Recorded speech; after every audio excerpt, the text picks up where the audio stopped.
Hello, and welcome to our 12th annual community conference. I am Connie Kasri. I am a professor and researcher at UCLA, and I'm honored to be here with my community partner, Liz Rogers, who is the autism specialist at Eastern Los Angeles Regional Center, and also a person-centered thinking mentor trainer there. Today, Liz will be giving brief introductions of our speakers, and you will find more information in the program bios about our speakers. And I will give you a little background on our history, and I'll also monitor the Q&A. So we are going to share some slides, and this is, let's see. Okay, this is a virtual conference that is part of our new program called the Autism Research Consortium on Communication, and it is funded by the Maternal and Child Health Services Bureau, the ARC, and we are very grateful for their support.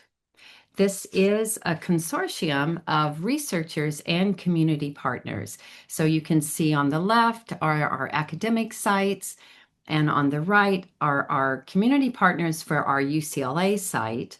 However, all of our academic sites have their own community advisory panels and boards. So we have been doing this for 12 years, and we have a shared history of collaboration and research together with our community partners. We use a very particular community partnered approach to developing our research programs. And we started in 2008 with something called the Autism Intervention Research Network for Behavioral Health. We had AIRB1 and then AIRB2 and then AIRB3 and then AIRB4. And now we have a much more focused consortium as the funding agency has now moved to more targeted areas. And we are studying this sort of issues around communication broadly defined across autism and other neurodevelopmental disorders. We have several grant goals. I'm not going to read you all of these. For our purposes here, we are really focused on our ability to conduct research, to improve communication outcomes and access in the communication. And as part of this, to really disseminate research and information to our community in the hopes that we can increase equity to communication interventions and care. So today's conference is determined by our community partners and our academic sites. Say it your way, communication across the spectrum. There are 3 languages available, English, Spanish, and Korean. And you can see those subtitles if you go to the bottom of your screen where you'll see show captions, and you should be able to get the webinar in that language. We want to remind you that there will be a survey link at the end of the meeting. So please fill that out, give us feedback. Let us know what topics you want to hear next year.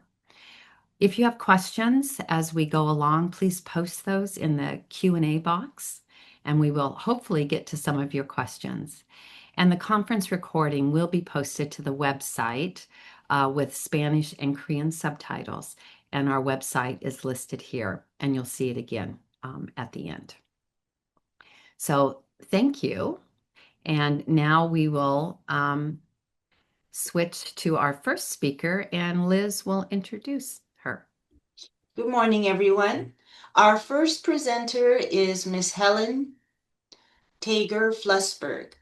Helen Tager-Flusberg received her bachelor's in psychology from the University College London and a PhD in experimental psychology from Harvard University.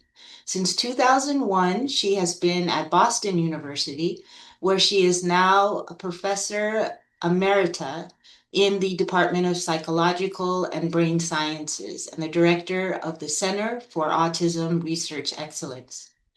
Ms. Tager Flussberg's research focuses on autism and other neurodevelopmental disorders, exploring variability in language and related cognitive functioning within and across disorder, investigating developmental and intervention-based changes in language and social cognition using behavioral and brain imaging methodologies, and developing new measures to assess emerging language. She was the president of the International Society for the Autism Research, INSAR, from 2011 to 2013, and received the INSAR Lifetime Achievement Award in 2021 for her lasting contributions to research on autism. Welcome, Ms. Taker Flussberg. Thank you so much. I'm going to share my screen and I hope that you'll be able to see my slides. Just give me a moment. Let's see. Okay. So, I'm starting off this conference and I was asked to do like a brief overview of everything in language and communication in autism. And I have to say that was way too much for me to do in 15 minutes. So I'll rush my way through and I hope there will be a little bit of time at the end for some questions. Okay, so I'm going to start by talking about why language is so important, which I'm sure all of you think already, but I want to remind you that it is our primary social tool for how we connect with other people. It's also really the main tool that we use to learn once we've acquired language. And we also use it to self-regulate. I know I talk to myself all the time when I'm getting upset about something.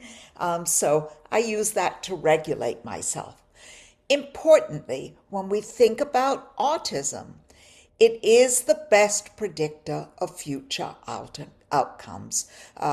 Children who have better language are more likely to have independent outcomes than those who don't. So, what do we know about language and communication in autism? Well, we know that everyone, by definition, has a problem with social communication, and that refers to the ability to use both spoken language and nonverbal communication, like gestures and prosody and eye contact, in social contexts.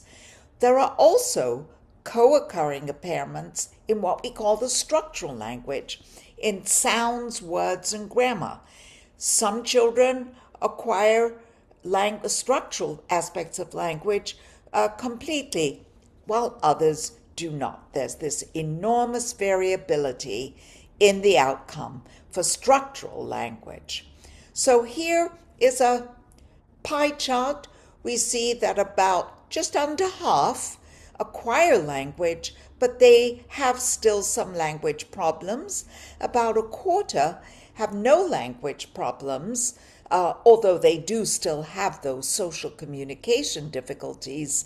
And about a third remain minimally or nonverbal. These children don't acquire much spoken language at all, if any. So what about these language problems that cut across the spectrum?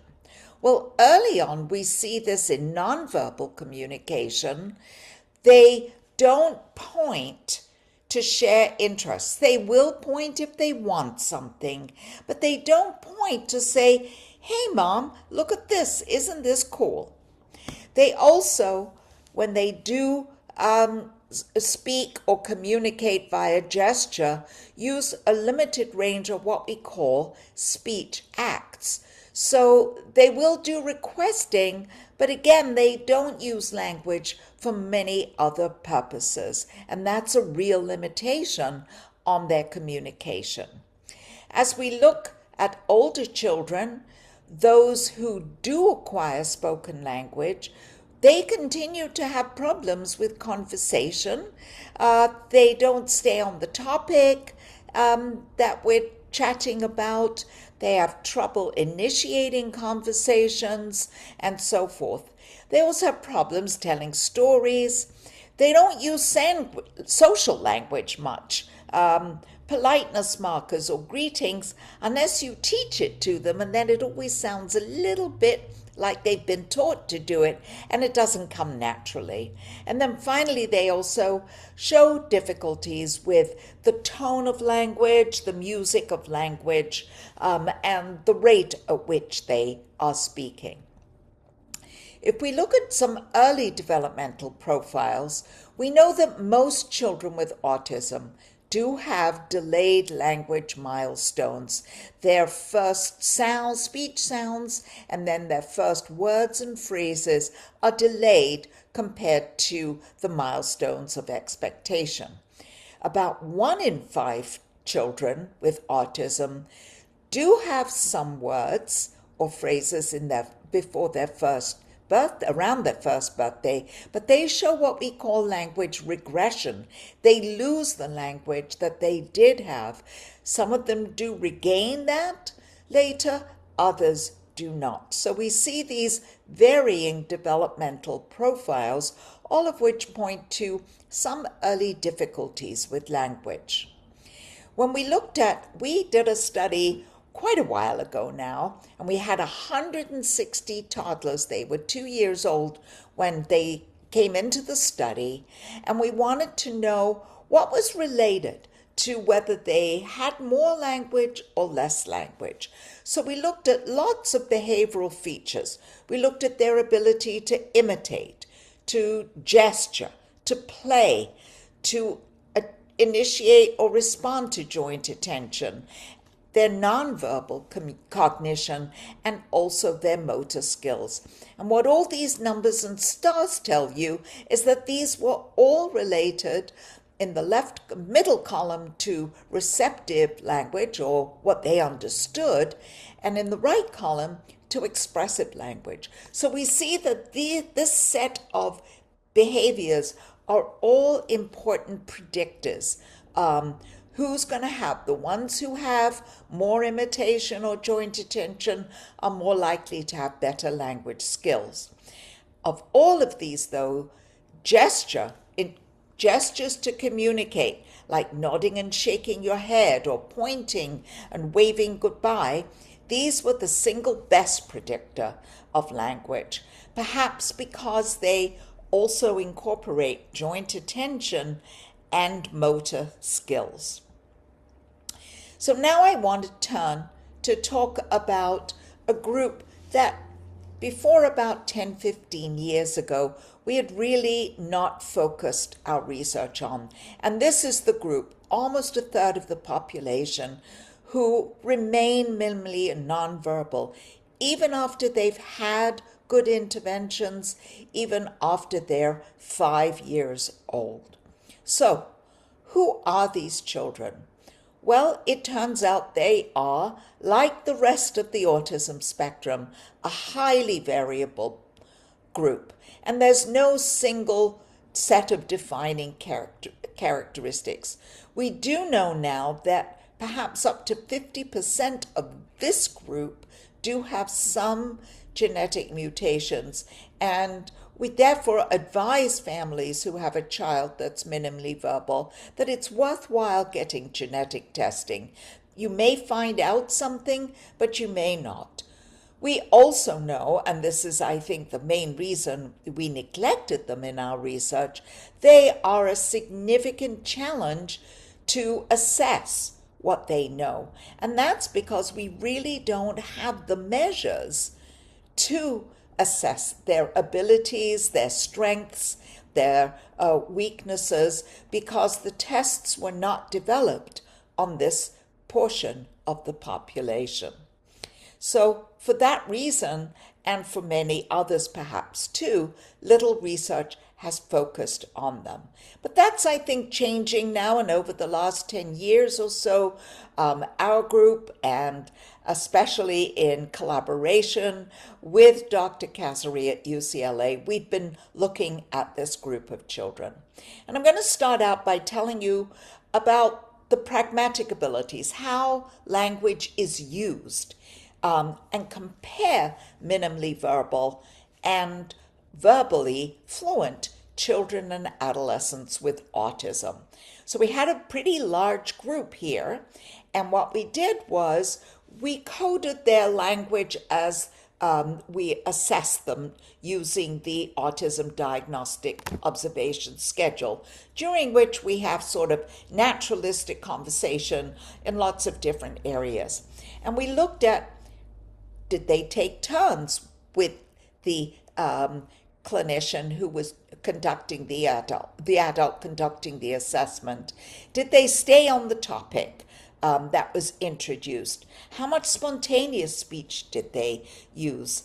And what were the pragmatic functions? I think I won't get to that one in my talk to keep me in time. And what you can see from these graphs here, in blue we see the verbal children, and in yellow the minimally verbal. We see the minimally verbal are significantly less good at turn taking, staying on topic, and they use far less spontaneous speech altogether. So we see there are these enormous differences in their verbal fluency and ability. Oh, and yes, we do have their pragmatic functions.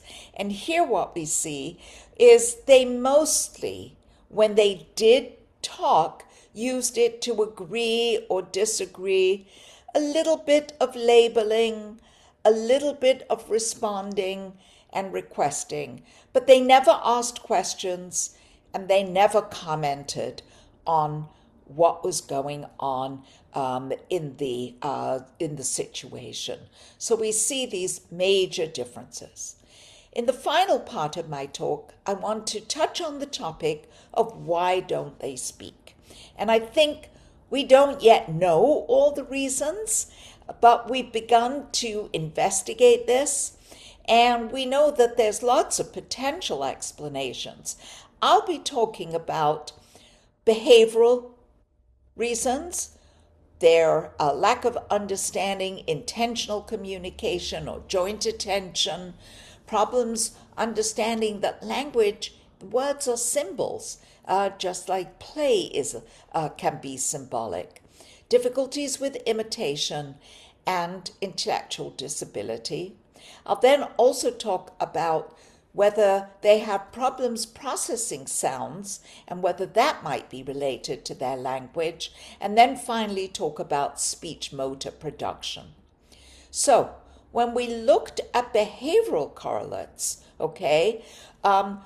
among this group with limited language, some have a little more vocabulary and some have a little less. And what predicted who had more were the ones who responded more to joint attention, they had more advanced play, they imitated, and they had better cognitive, nonverbal cognitive abilities.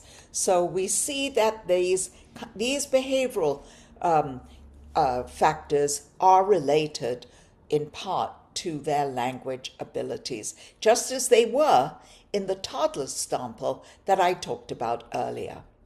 And then we looked at auditory processing. We know that kids with autism have lots of sensory issues.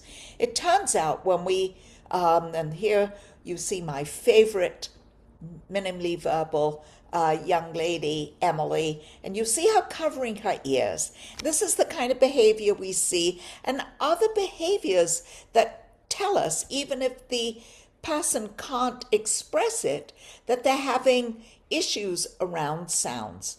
When we coded that, we looked at how much time they spent in the sounds, difficulty with sounds, comparing minimally verbal in red and verbally fluent in blue.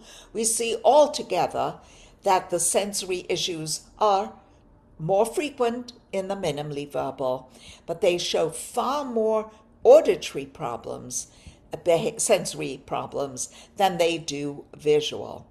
And then when we looked at the frequency of these auditory behaviors, we saw that they were related to how well they understood language. So we need to think about the fact that there are some kids who have these auditory processing problems, and that may go some way to explaining their difficulty with understanding language.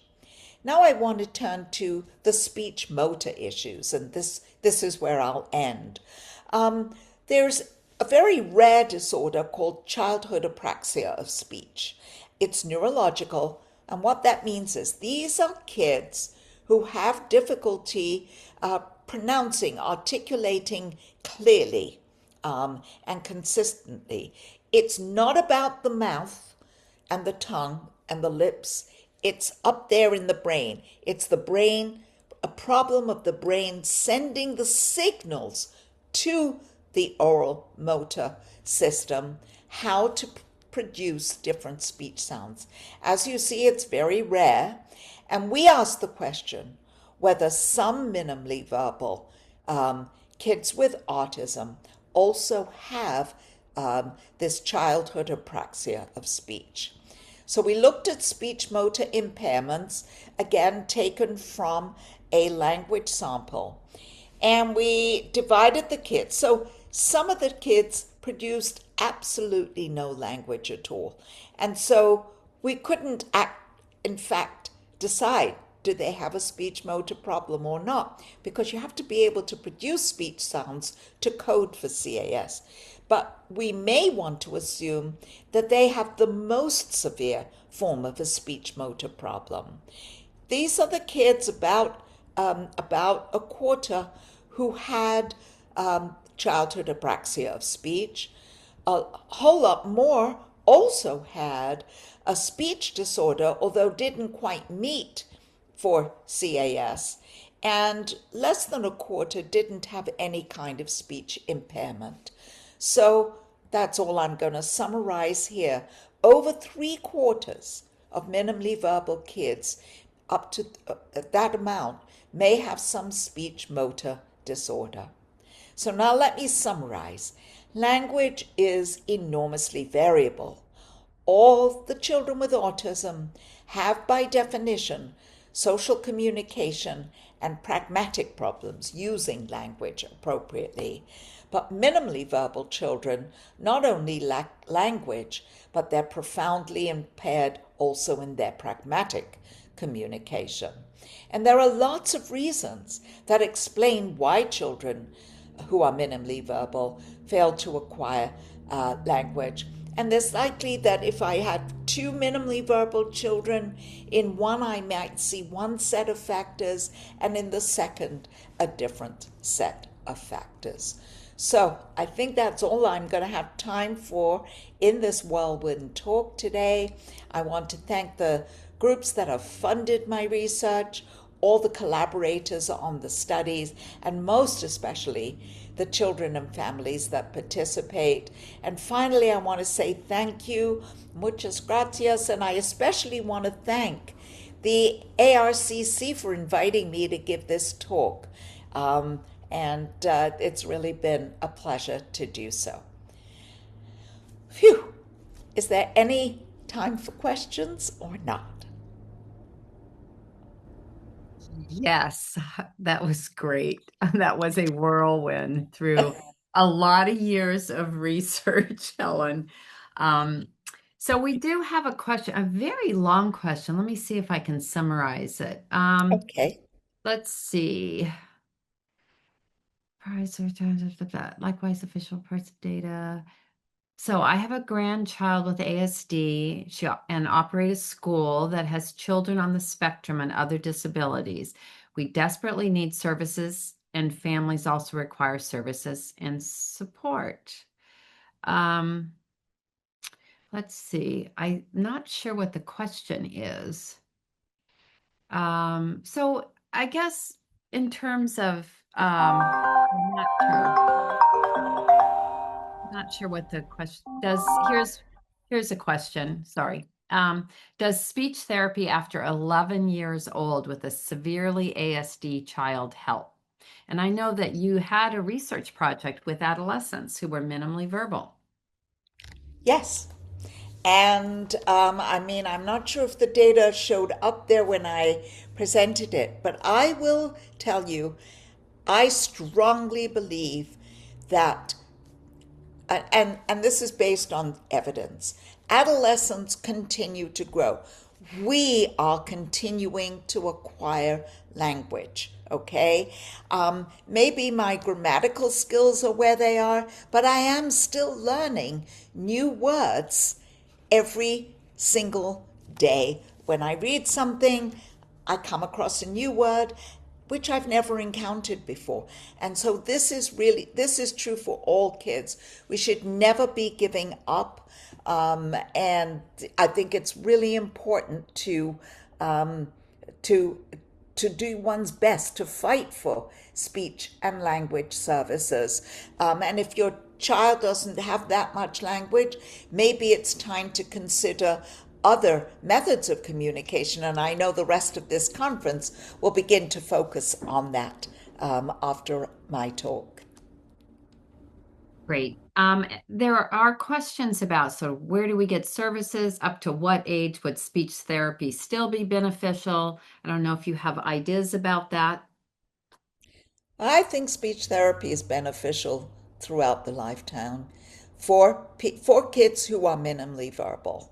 Um, I just think that uh, speech therapists work on the pragmatic difficulties, and they work on teaching more vocabulary, teaching maybe combining words, different kinds of words, so not just nouns and colors and shapes, but also some action words which the child can use to tell you when they want to do different kinds of things. So I'm a big proponent, whether or not you can get those services where you are, and whether the system will pay for them, that I can't tell you.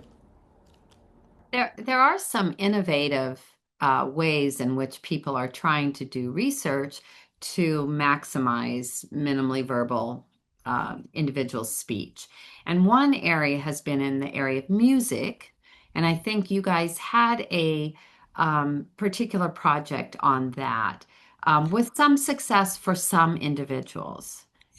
Yeah, I would not have called it so much music Okay. as rhythmic. So Mhm. learning the rhythm, learning how to imitate, and at the same time producing speech in rhythm. And yes, those kids did learn some words, but I'm not sure anyone's doing those kinds of therapies right now. Mhm. It was limited to a research study.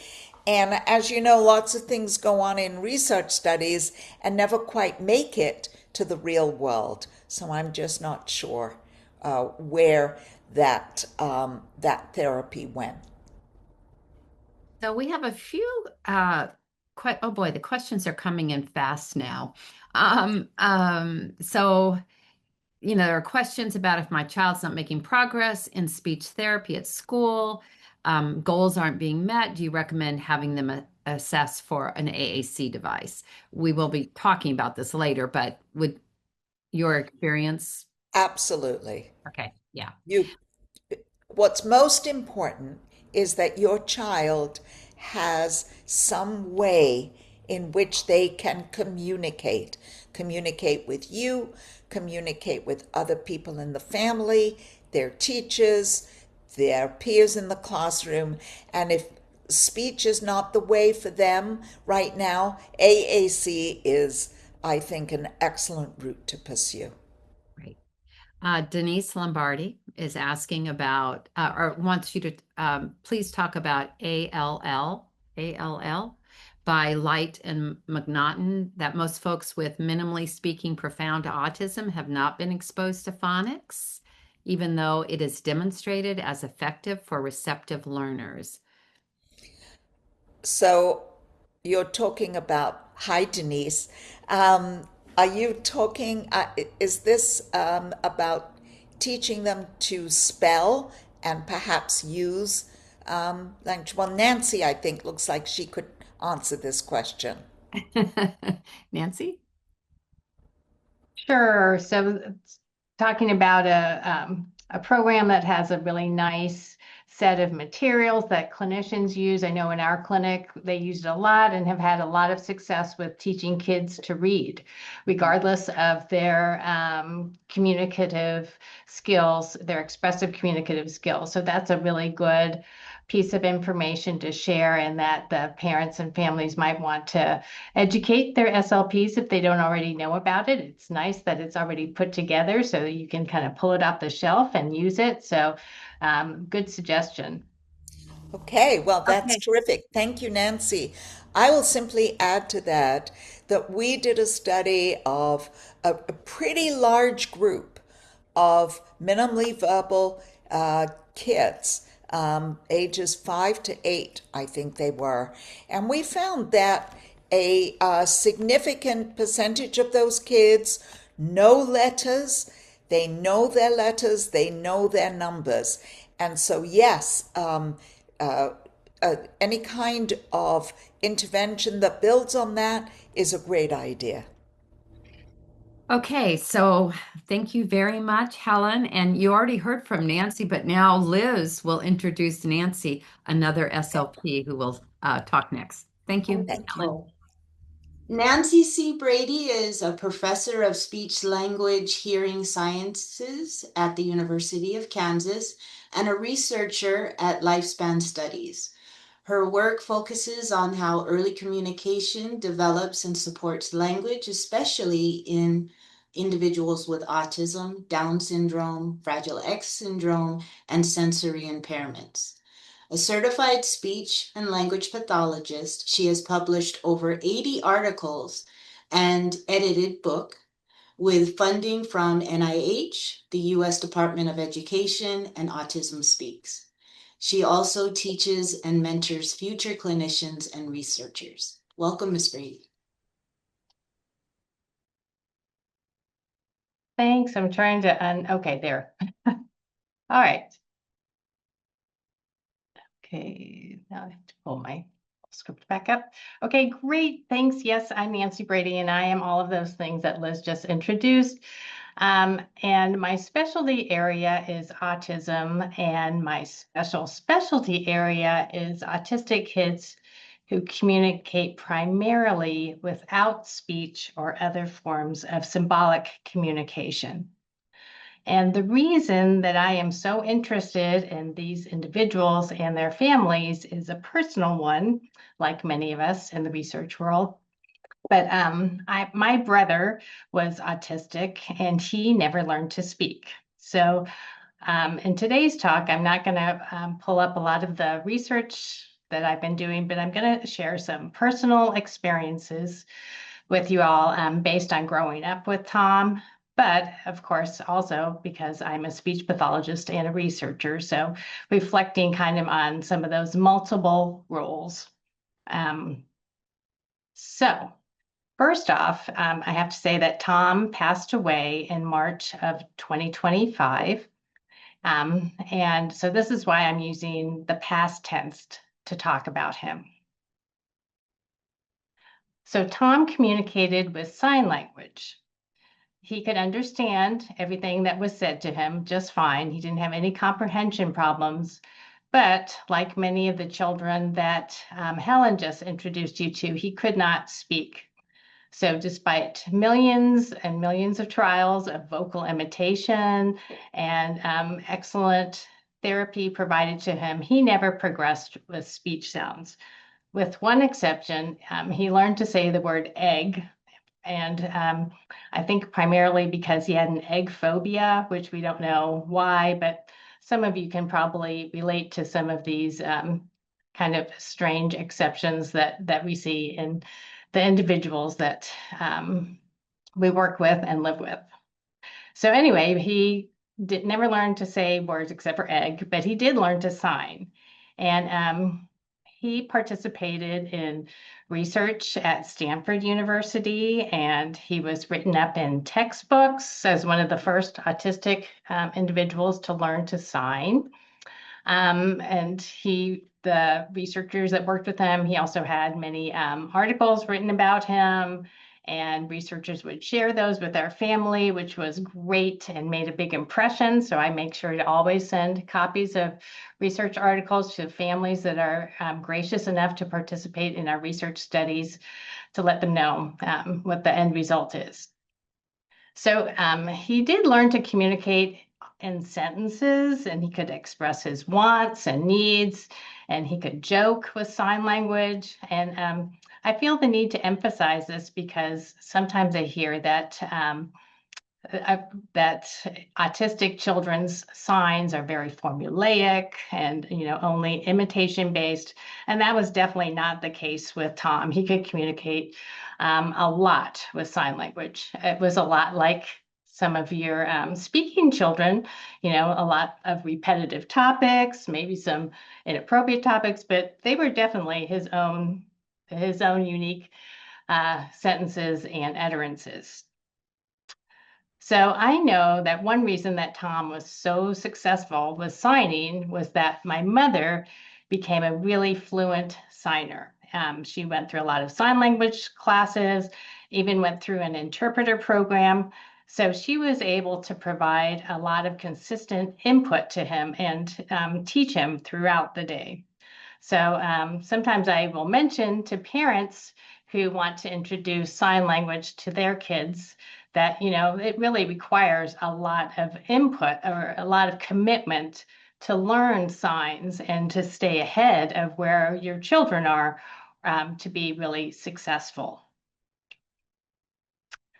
So, and in addition to that requirement, basically, learning a new language to communicate with them, the main limitation of sign language that probably many of you are aware of is that few people are able to understand sign language outside of the deaf community. So while Tom could communicate great with our family who had learned sign language along the way, not as well as my mom, but we could communicate well with Tom, and school staff could communicate well with Tom and understand him. Other people in the community couldn't understand him. So that's really the main limitation. And so Tom really figured out pretty quickly who he could communicate successfully with and who couldn't understand him. And then, he really stopped kind of trying to reach out to those individuals. So as the field of speech pathology and special ed has moved more towards graphic forms of AAC, so picture-based communication systems, for a lot of the reasons that I just mentioned, either with low-tech communication boards or with voice output communication systems. Those really grew in popularity because of it doesn't have the requirement of learning what all of those signs mean. And we tried to get Tom to use these systems because he would be able to communicate with so many more people, right? There's a reason that they are the first choice for AAC systems now. And everyone who could read pictures or understand the voice output could be potentially a communicative partner. But Tom didn't like the printed or picture-based word systems. So despite consistent opportunities with great teachers, he would just look at the person and sign to them and really try to communicate with that. So maybe if we had introduced the picture-based or the graphic-based communication system earlier, he would have been interested, if that was what we introduced first. But I also think that for Tom, those systems were too slow. So he really liked the real-time ability to communicate with sign language. And again, unlike what you may hear about some individuals with autism, he likes to look at you in the eye when he's communicating with you. And you can do that with sign. And those of you who have kids or clients that use graphic form of communication know it requires, looking away, formulating your message, and then sharing it. So there's some of that decrease. And but mainly, I think it was the slowness of the picture-based that he really didn't take to. And he, I don't know if any of you guys can relate to this, but he was pretty stubborn. So he had his system that worked for him and he was going to keep with it. But as he became an adult and moved out of the house, using sign language definitely limited his communication world. So luckily, again, he could understand everything, but we really tried to provide a lot of information to new caregivers that worked with him. But I don't know how many videos of Tom signing or picture books of his signs we made over the years and would share with new staff. And there are always new staff, but they would get lost or damaged. And over the years, Tom's sign language deteriorated. And I think we see this a lot with individuals as they get older too, for a lot of reasons. But for Tom, really his vocabulary shrunk and the precision of his signs got worse. So, people would refer to them as Tom signs, and whereas he used to do really nice, crisp ASL signs.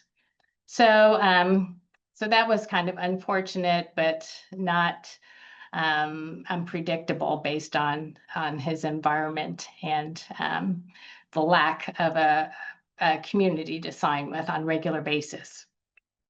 But sign was his preference, and really, as I said, he was stubborn, so that was that. And he would augment it with some gestures and, pointing to things that he was trying to communicate about, or leading by the hands to communicate with those people who didn't understand his signs. So I just wanted to comment too, as a speech pathologist and researcher, that I sometimes felt that other speech paths or researchers thought that I should do more to move Tom to a graphic-based system. And I really felt that Tom's preferences and hence our family's preferences were kind of discounted and not taken into consideration in designing his communication programs. So the point of my story about Tom and his use of sign is not necessarily to advocate for the use of sign because of those, limitations that I said up front, but I am advocating for more respect for individual preferences in working with AAC communicators. So there may be new and better AAC systems that become available. There always will, I hope. I just got some email about some new ones today. And maybe on paper, they might be a perfect fit. But if your child or student is not willing to use it for a lot of reasons, the benefits of that new system are going to be lost. So that's kind of my first soapbox message here, is to take the communicator's preferences into account seriously. So I also wanted to share that Tom had many challenging behaviors growing up. He was kicked out of many programs and he had countless behavior programs written for him. He spent time in state hospitals in California and in Kansas. However, as his communication improved, so did his behavior, which is what we would hope for. And we could reason with him and figure out what was bothering him, even if we couldn't always do something about it. But there were points in his life, like puberty, that provided extreme challenges that communication couldn't overcome. Also, he could not understand things that are difficult for all of us to understand, such as death and loss. And when my parents and later my husband passed away, Tom's grief emerged in the form of challenging behaviors. Even though he was now in his 40s or 50s and had some mobility issues, he still had a lot of challenging behaviors. He once shredded an entire La-Z-Boy recliner to smithereens. So that was kind of impressive. But anyway, so that was, a continued problem, is how to talk about grief to individuals who communicate without speech. So I had a friend who was a grief counselor who also had a son with autism and talked to Tom about being sad and mad that people he loved had mysteriously disappeared. Tom really connected with him, and for Tom, it didn't help to talk about abstract concepts like afterlife.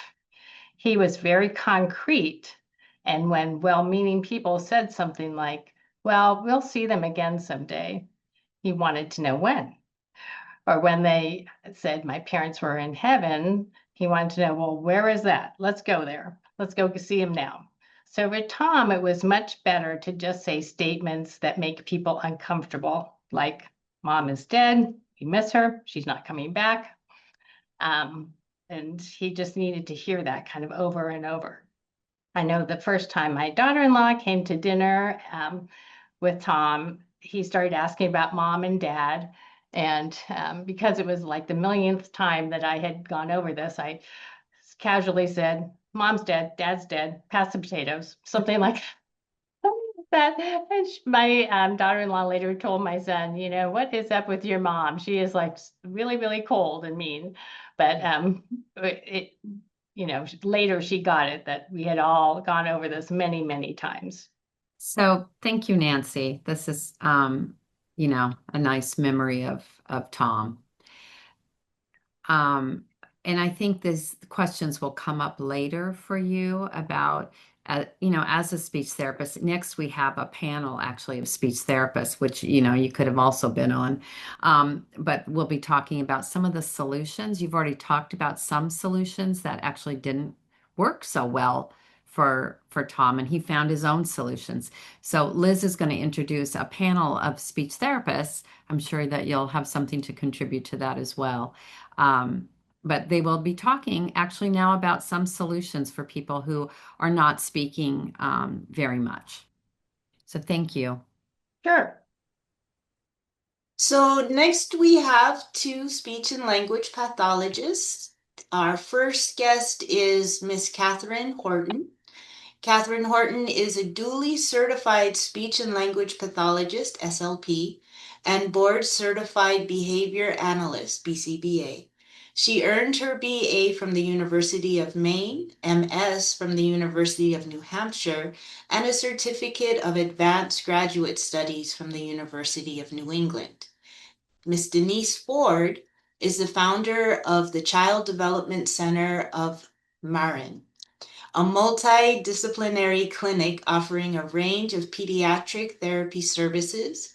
A speech and language pathologist and teacher of the deaf, she began working with individuals on the autism spectrum as a teen. She specializes in diagnosing and treating childhood apraxia of speech, CAS, and collaborates on international research and presents at conferences across North America on CAS and assistive technology.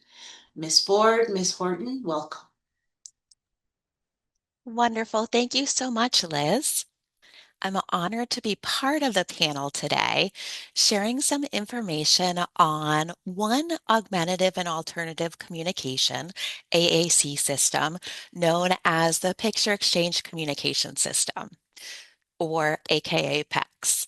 Now, PECS was originally developed in 1985 by Dr. Andy Bondy and Lori Frost.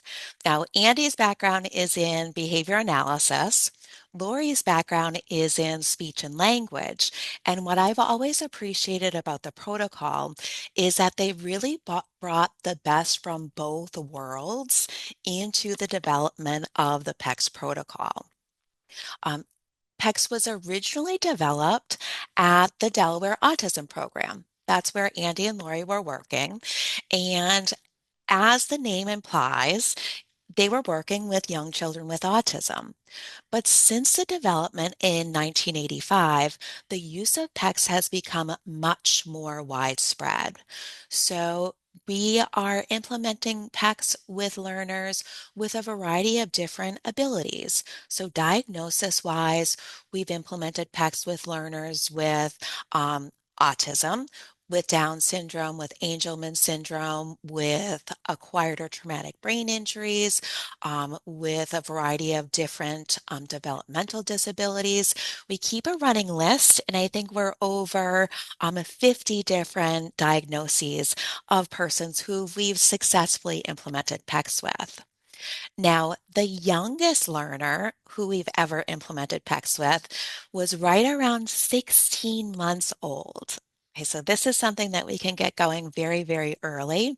And our oldest learner, like to put that in quotes, was actually a gentleman who I believe was 87 years old. And this is a gentleman who had a stroke, had lost his speech, and was now using parts of the protocol. So it's certainly being used across abilities, across the age span. And one of the beautiful things about the PECS protocol is that the only thing that I need to know about the learner before I start implementing PECS is simply, what do you like? As long as I can identify a really powerful reinforcer, something that's meaningful to the individual, it's really all I need to get PECS up and running. So there are lots of misconceptions about the PECS protocol. Sometimes people think that any type of picture that you're using means that you're doing PECS, when PECS is actually a very specific protocol that has 6 associative phases. So to give you just a little bit of a flavor of the skills that we teach, the first phase of PECS starts by teaching our learners basically how to pick up a picture, reach it over to a communication partner, and release it into their hand. Okay? It's the exchange of the picture that we teach here. But the really big deal skill is we also teach the learners how to go first within a communicative interaction. Andy and Lori, and we continue to see so many learners who are dependent on someone else starting that communicative interaction, right? So your child, your student might be waiting for you to say, come on, tell me what you want. What do you need? When this is where we teach our learners that if there's something that you want, if there's something that you need, you have the ability to go first to exchange your message with another person. So that's the first skill that we teach. From there, we teach our learners that there might not always be someone right next to you when you need to communicate. And so, slowly over time, we have our communication partners start to move away from the learner to teach the learners that you have the power to communicate with anyone, anywhere, at any time for anything. Right? So here's where our learners will have their communication books available. They'll have a single picture on the front of the book. Take off the picture, travel across the room to exchange their message. Now, these first 2 phases really focus on teaching our learners how to communicate, how to exchange a message with a listener. But now, when we move into the third phase, here's where we teach picture discrimination or picture selection skills. And to start teaching that skill, we start with big differences between the pictures. I'm going to start with something we know the learner really likes, like the koosh ball, and pair it with something that's non-preferred or maybe just doesn't make sense in the setting, something that's contextually irrelevant. Right? So we teach the learner to make choices between these pictures. Once we have success with the big differences, then we start to work on teaching discrimination, making selections between 2 things, both pictures that you like. I love the little dog just as much as I love the little pig, and we're teaching that each picture has a corresponding item. That helps us to make sure that our students are always accessing what they want when they actually want it. You can see that this is a system that really builds on skills. So we start with teaching the exchange of a single picture, and then we move into sentence structure. Now, instead of exchanging just one picture, we teach our learners how to create a two-picture message. They'll drop down first a sentence starter like the I want, and then add in the reinforcer picture. So we're starting to teach more specifics that are related to this communication. We get the basic sentence structure in place, and now we'll introduce some attributes, right? So here's where um, you probably have all met or interacted with learners who have some very specific preferences. So any old candy is not good enough. They might really want the red candy. I want the red candy, or I only want the Dorito brand chip, or I really want the Brown Bear book. We teach our students to become more specific with the requests that they're making. So these first four phases through attributes, this really focuses on the learners going first in that communicative interaction. But we also want for our students to respond to our questions. So the fifth phase introduces the question, what do you want? Now, instead of the student going first, they're responding to the question from the communication partner. This is really a building block phase for the sixth phase, which is where we get into teaching some of the commenting lessons. Okay, so here's where we move from I want the candy to I see the purple cat when we're reading the Brown Bear book. Right? And from there, possibilities are endless. We continue to expand those preferences over time. Let's see. For some reason, my slide set's not wanting to move forward. Uh-oh. Well, It's not showing right now either, Catherine. okay, let's see. Try Let's do a sharing. little Zoom magic trick. In and out, and it's back again. Mhm. So just quickly, some of the associated benefits of the PECS protocol. There is a lot of evidence to support this as a functional means of communication. In fact, there are over 200 PECS-related publications from around the globe. The other really nice piece is first, we have 14 offices all around the world. And within our surveys, we've collected a lot of information from all of our different offices. And our best estimate is that somewhere around 75% of learners will have an independent exchange, that phase where they're picking up and exchanging the picture on the first day. So we're getting communication up and running very, very quickly. Now, there is some variability with the remaining 75-ish%. But our goal is teaching efficient communication. Um, I echo what Nancy said earlier. One size does not fit all in the land of augmentative and alternative communication. And so for some of our learners, it is appropriate to start implementing PECS. You can see we teach a variety of different skills, but then we have some learners who make the transition from PECS to speech. They start voicing over the picture, and there's some research that supports that as well. And then we have other learners who might make the transition from PECS to a speech generating device, okay, which I know one of my colleagues will be speaking more about in just a moment. But to give you just an example, so here is, this is an app called PECS Talk, which is available for the iPad and Android. It's one of many, many options that some of our learners might make the transition to.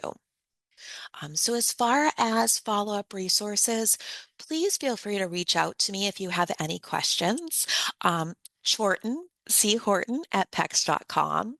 We also have our overarching website, PEX.com. For any information in English, feel free to visit our US website. We have lots of different training opportunities. We have lots of free resources, lots of products if you're interested. And I've also listed the links for our Spanish and Korean offices as well. So it's an easy link to see some more information. And of course, you can find us on social media as well.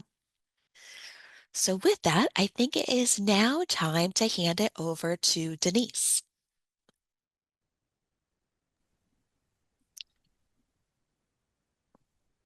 Hey, everybody. It is nice to meet you all. That is not what I wanted to share.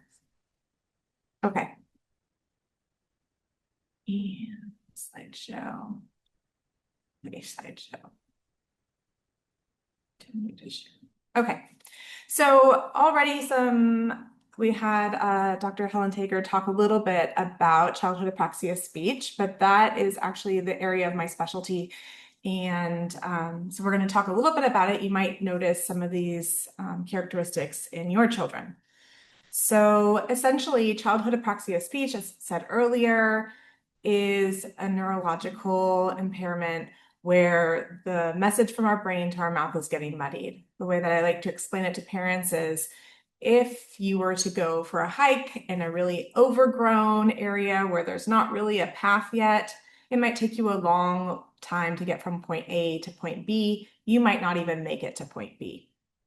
However, if you go back and you try that again and you do it again and again, that pathway is going to get kind of beaten down, nice and easy, just as that pathway from our mind to our mouth is going to get easier with that practice, that systematic practice of going through that same place over and over again.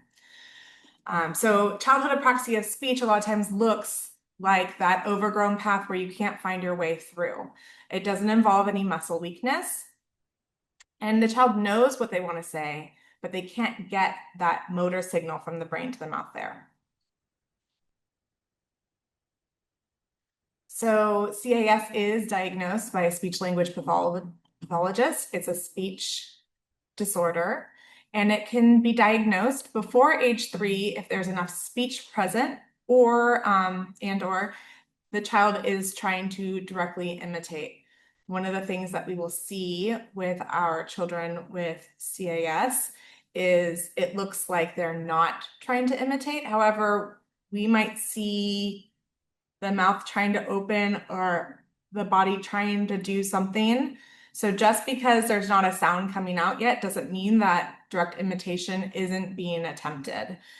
So a speech pathologist who's knowledgeable in the area of CAS can kind of determine whether or not that child is trying to imitate or if something else is happening there.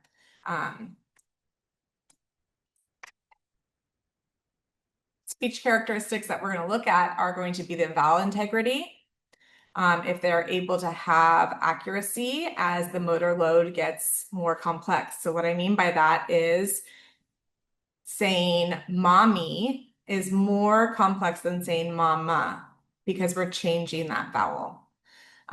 Saying mom is more complex than saying mama because we're trying to add a consonant to the end. Saying my mom has more syllables, more vowels, and so that motor load is going to increase. What we will see is that maybe a child can say mama, but when they try to say my mama, that falls apart. So at each level, we have to work on that motor plan as it gets more complex. Another piece is that they're going to look at the consistency. I would say that there's a caveat there. And when I'm talking about consistency is a child might try to say mama, but they say bama, maybe they say mama, and it changes each time. The caveat is maybe your child only has a b or a m in their repertoire at the time. So they're going to sound pretty consistent because that's all that they're able to put out there motorically at the moment. The other piece is maybe your child's been in therapy for a long time, and so they've been working through all these consistency errors and they look very consistent. So that consistency is going to kind of change along the way with your child as well. The last piece is going to be those prosodic elements. So can we say it quietly? Can we say it loudly? Can we control how fast we're saying it, how slow we're saying it? Can we have the question rise of our intonation or fall? So all of those pieces are going to be really important when we're working with CAS. Different methods that have the strongest research validity are going to be those listed here.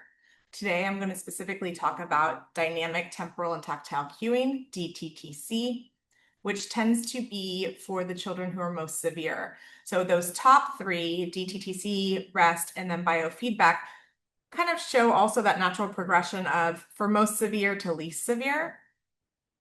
IPA is done more frequently in New Zealand, and Nuffield is done more frequently in the UK or Australia. So in the United States, specifically, you're going to come across more of these top three first. In other countries, you might have more access to people trained in IPA or the Nuffield dyspraxia program. An important piece to note is that in order to determine if a treatment approach is appropriate for treating CAS, they have to disclude any other diagnosis. So children with ASD, children with Down syndrome are not included in these studies. So we're going to talk today about DTTC, which is a treatment piece that a method that I absolutely love. It was created by Dr. Edith Strand. I've put in here a YouTube link that you can go and watch. Parents can watch this. There's also a professional version that your SLP can watch and get continuing education hours for. But Dr. Strand shows videos of doing the treatment. She's fantastic and has put this out there for the world for free. Like I said earlier, this is for our children with more severe CAS who have a limited number of sounds or syllables in their repertoire. However, it can be used as a supplement with our children who have moved to moderate or even mild CAS. So what it's going to do is it's going to take this hierarchy of I'm going to say a word, you're going to repeat after me. And if you repeat it correctly, we're going to move to less restraints. So that way we can get you to saying the word independently. If it's challenging for you, I'm going to give you more supports to get you to where we need to be. So that way you can say the word after I do.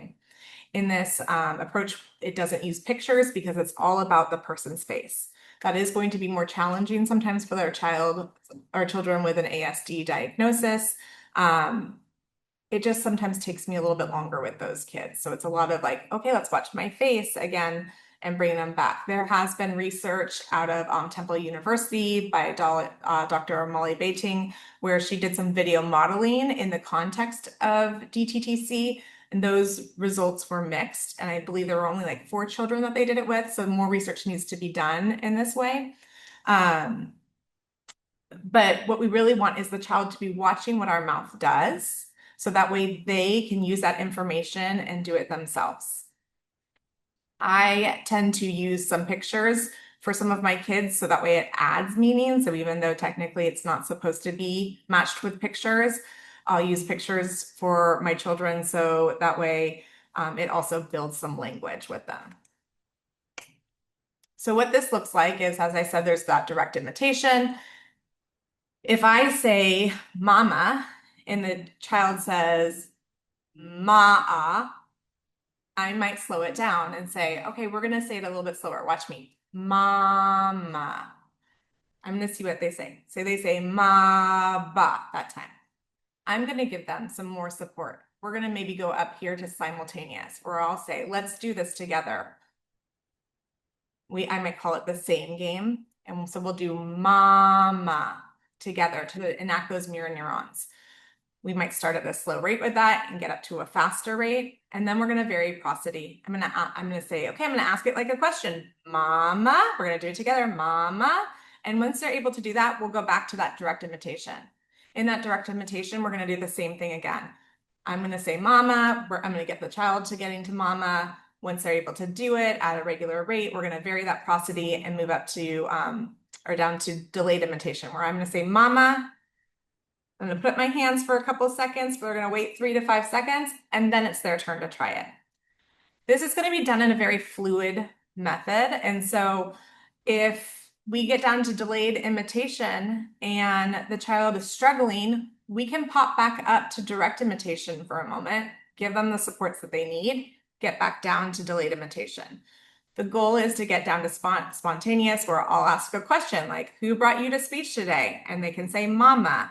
Or who's waiting for you in the waiting room? Mama. Or who are we going to say hi to when we come down the stairs? Mama. So we're going to get them to use this spontaneously. So that's how we use DTTC.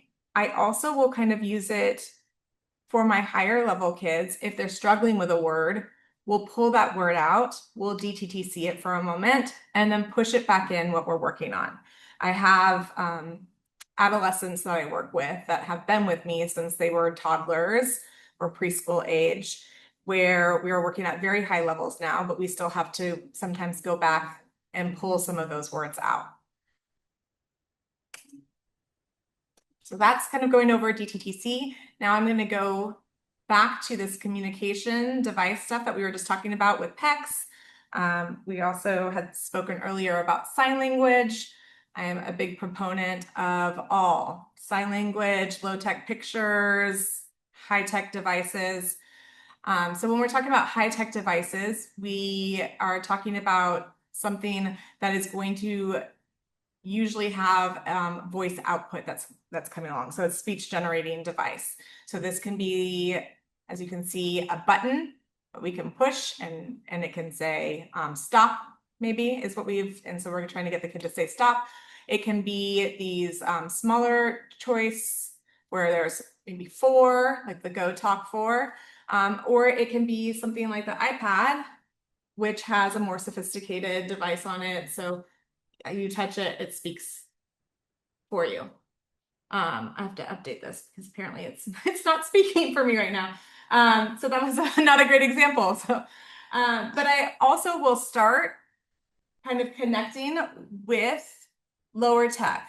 So I might have pictures of what device I might think the child might appropriately work with. This is a box that I'll put kids in with a little pillow, and they'll sit and we'll pretend it's a car and we'll move it around, and they have to tell me to stop and go.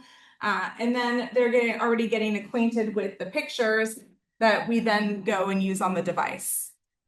A person might use a variety of devices all at once. They might have a low-tech printout of their high-tech device.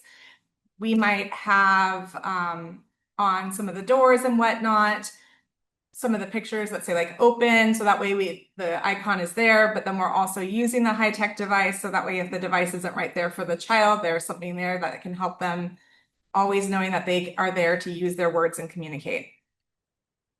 Why we use AAC is so that way we can continue that language development. I know that the goal for many people is for our children to be verbal. And if that's your and your child's hope, then that's what I hope you can get to. But while that's happening, we still need language development to occur. So I had this aha moment when my twins were like 3 years old and we were walking down the street and it was the fall time. And one of the leaves had like fallen and it was like beautiful. It was freshly fallen. And some other ones were crumpled and destroyed. And one of my daughters asked why one leaf was broken and why this leaf was not. And I was thinking to myself, oh my goodness, even though the receptive language on so many of our kids might be within normal limits, at a certain point, there's going to be a gap because they're not able to ask these questions about the world around them.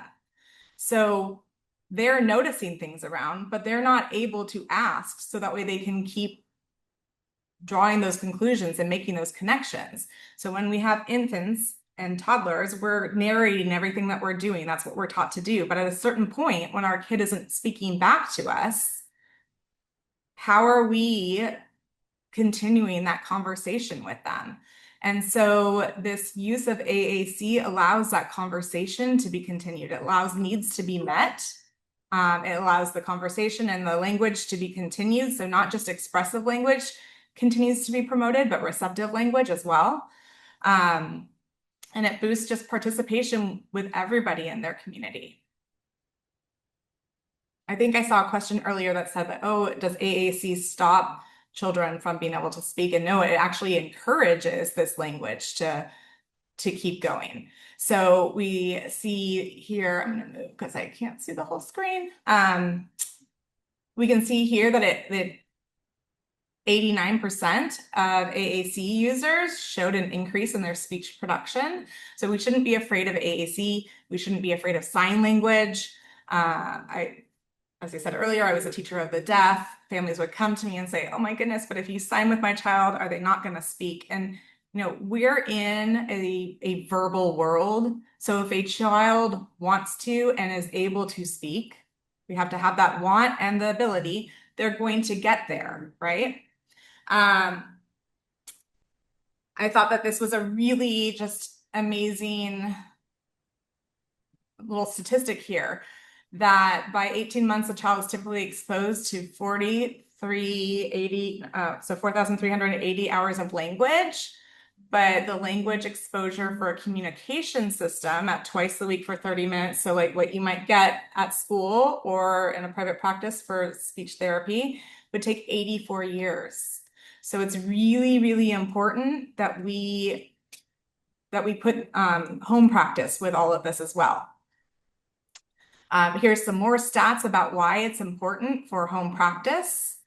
And super important is that a child with a learning difference is going to see other people communicate using symbols mostly 0 times in 1 year. So we want to be modeling it all the time as adults.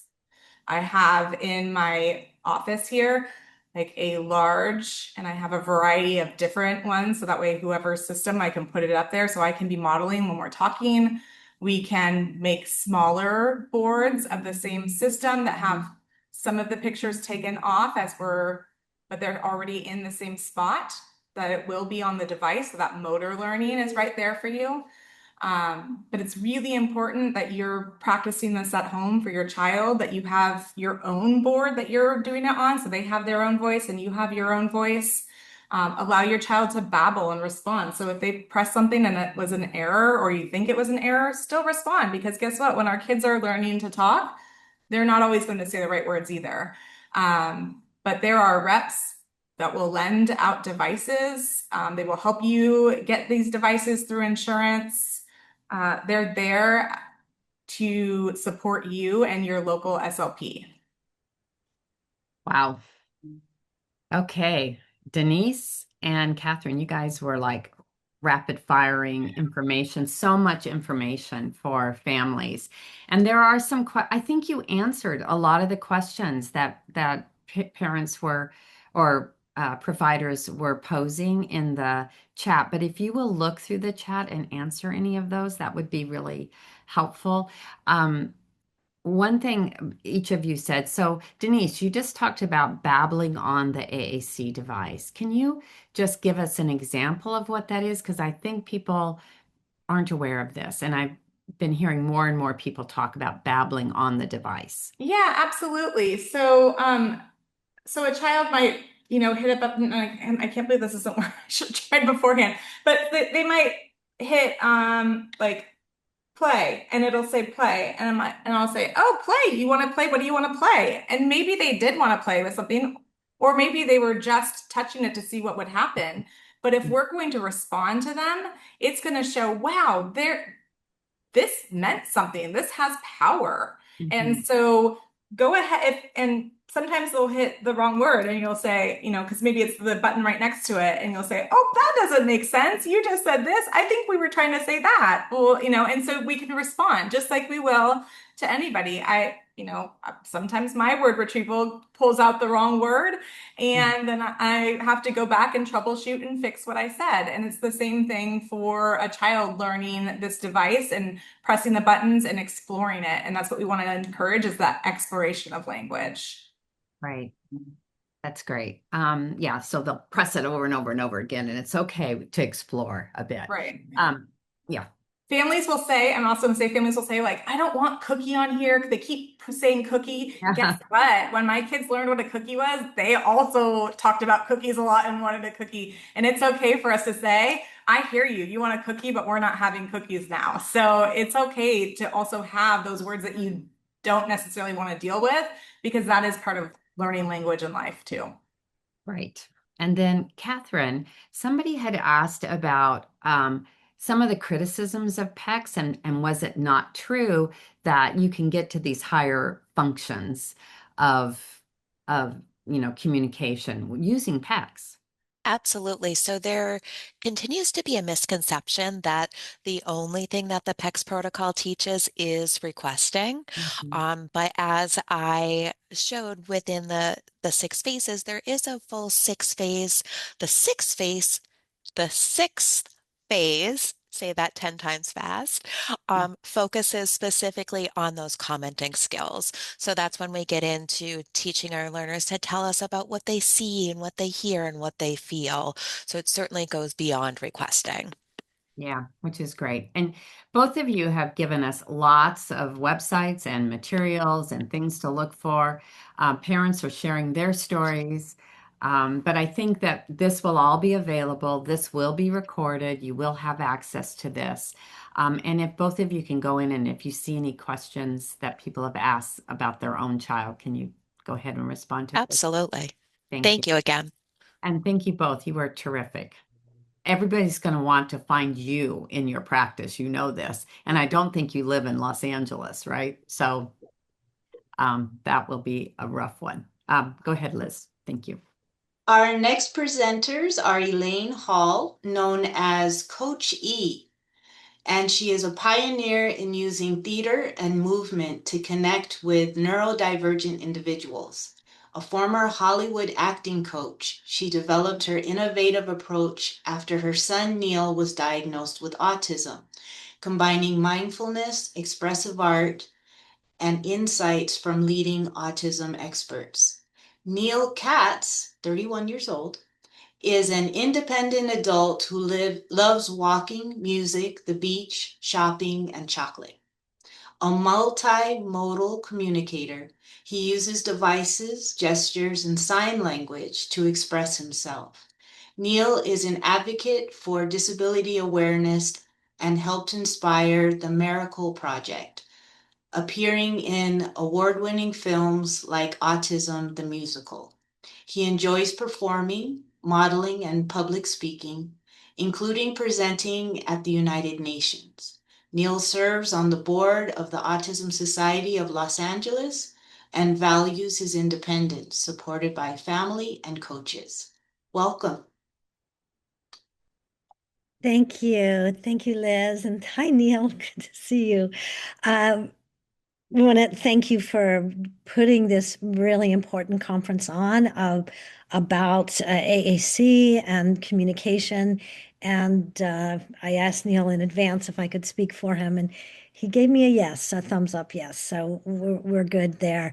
I want to just piggyback on what Denise was sharing about that AAC does not stop communication, speaking, and that our kids and my students are multimodality communicators. I mean, they're already using so many ways to get their thoughts across, and that so-called behaviors, as my mentor and dear friend, Dr. Barry Prezant says, is all behavior is communication.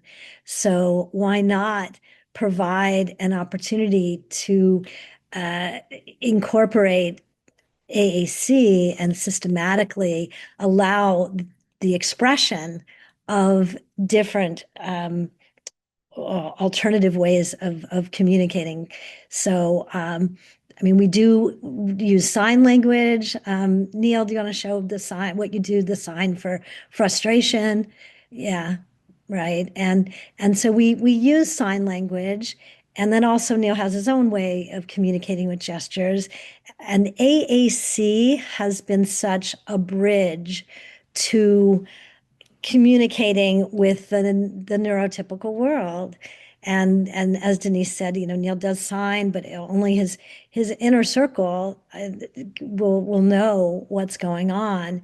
But I mean, I'm going to let Neil speak for himself, obviously, but that he's able to, using his device, to ask for um, at a restaurant or his favorite things, going to Coffee Bean. And Neil, you can say what you like when you're going to Coffee Bean.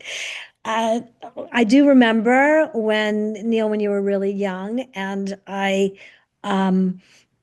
wanted to have AAC as part of Neil's IEP, and it was turned down. We had to choose between expressive verbal language, sign language, and AAC.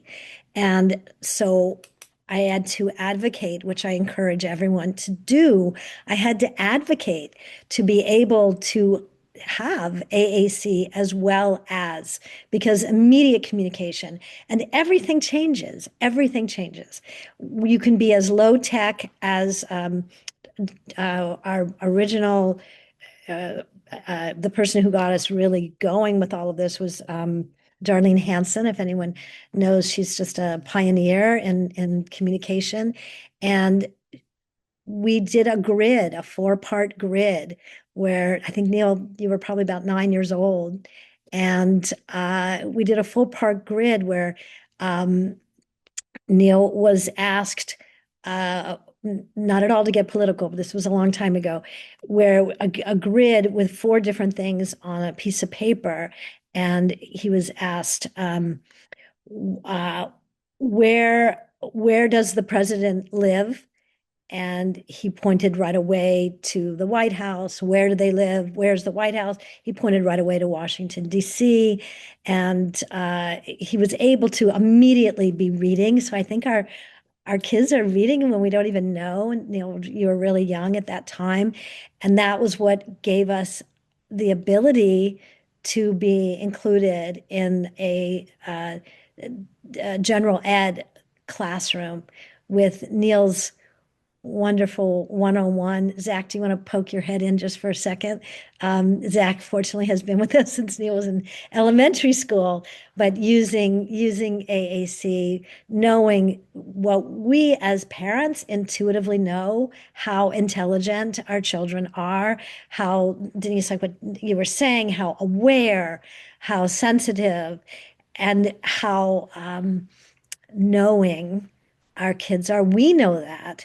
But to have a device where you can reveal that to the world has tremendously changed our lives.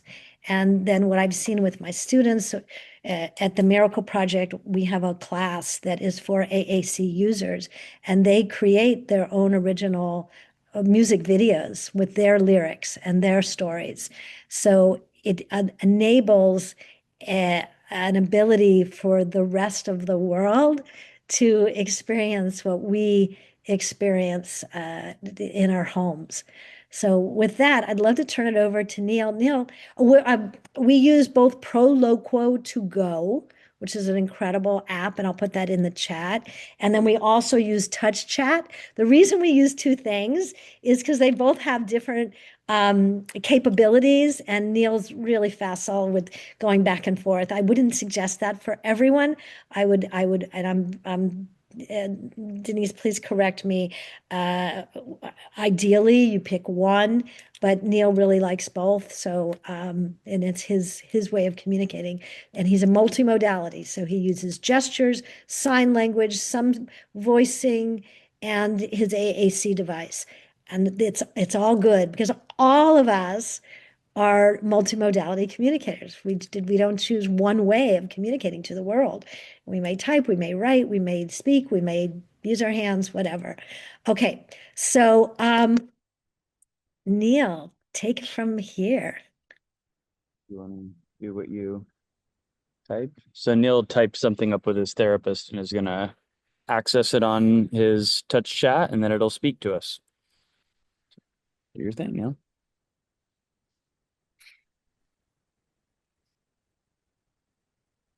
Hold it up. Hold it up so they can hear it. Okay, that's Many days filming for the assembly. okay. How many days will? Oops. Which one are you hitting? Yep.